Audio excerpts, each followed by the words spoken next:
Hi, my name is Pranita and I'm seeking position in SAP HR. Today I would like to brief on time management. In human resource management system, the information on the work performed by the employee and the availability to work are the essential elements.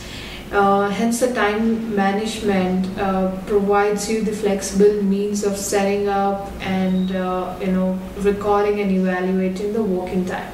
Now, the central element of the time management is the employee work schedule for which the employer are to be worked. We have different methods of recording time. First one is recording only the deviation from the work schedule, where the employee, where only the deviation from the work schedules are recorded, like absences, substitutions, and etc. And again, we have recording the actual time, where the all the time is recorded, that is working time, availability, substitutions, and so on. Now, who records the time data? Maintaining the time data is usually decentralized. That is, the employee himself records and maintains his time data through self-service applications, whereas the HR admin in the central HR department provides the information relevant to the payroll when necessary. We have few options. So we have few different options of recording time data, that is front-end terminal, CATS, which is cross application timesheets. We have ESS, which is employee self-service.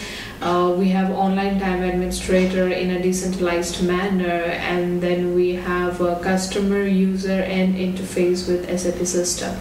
Now, for defining or for creating or for generating the work schedule, the control indicators are personnel sub-area and the employee subgroup. So first with the personnel sub-area, this is basically for the assignment of the public holiday calendar, personal sub-area grouping for work schedule, for availability and substitutions, for absence and attendance quota, for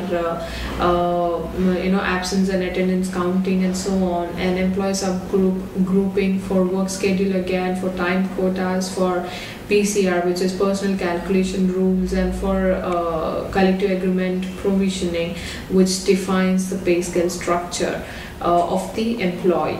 Now, before we generate the work schedule, we have to define the work schedule, and there are few steps to be followed for defining the work schedule.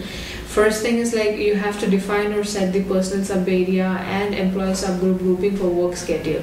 And then we define the break schedule, which is again of 4 types, which is fixed break, variable break, and then overtime break, and the dynamic break.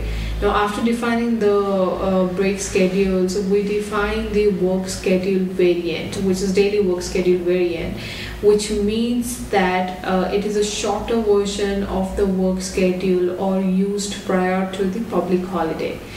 Now, the work schedule variant is based on the public holiday classes. Now, what is public holiday classes? The public holiday classes are basically used for the time wage types, for daily work schedule variant, for day types, and for the absence counting.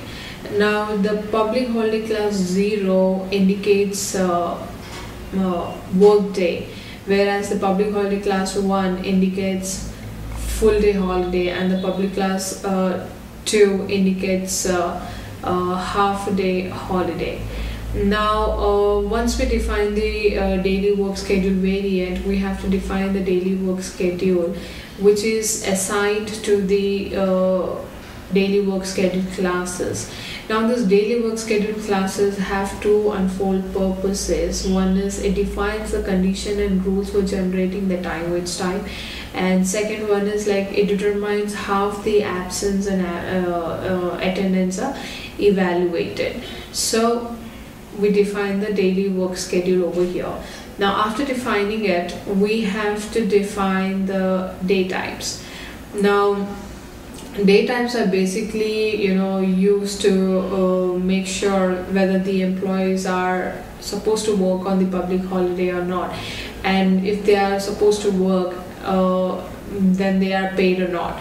So there are different kinds of day types. To go with day type blank, which indicates work and paid, day type 1, which indicates off and paid, day type 2 indicates off and unpaid, and day type 3 indicates special day, and basically it is paid. So these are different kinds of day types. Now after defining the day types, we have to generate the we have to define the work schedule rule. Now to define the work schedule rule, we have to define the average working time in which default values in planned working type info type, and then we define the day type rule, which again, to check whether the employee should work in public holiday or not, and if he does, he should be paid or not. And then we define the reference date, which is usually taken as Monday from where the period work schedule starts, and the starting point is a position at which the reference date starts again.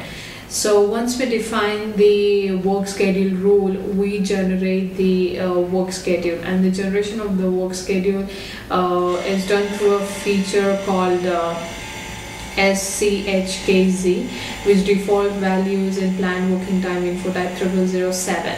Now these are the necessary steps required to define and generate work schedule. Now after defining the work schedule, we have to define the absence entitlement or attendance entitlement to calculate the payroll days and or payroll hours.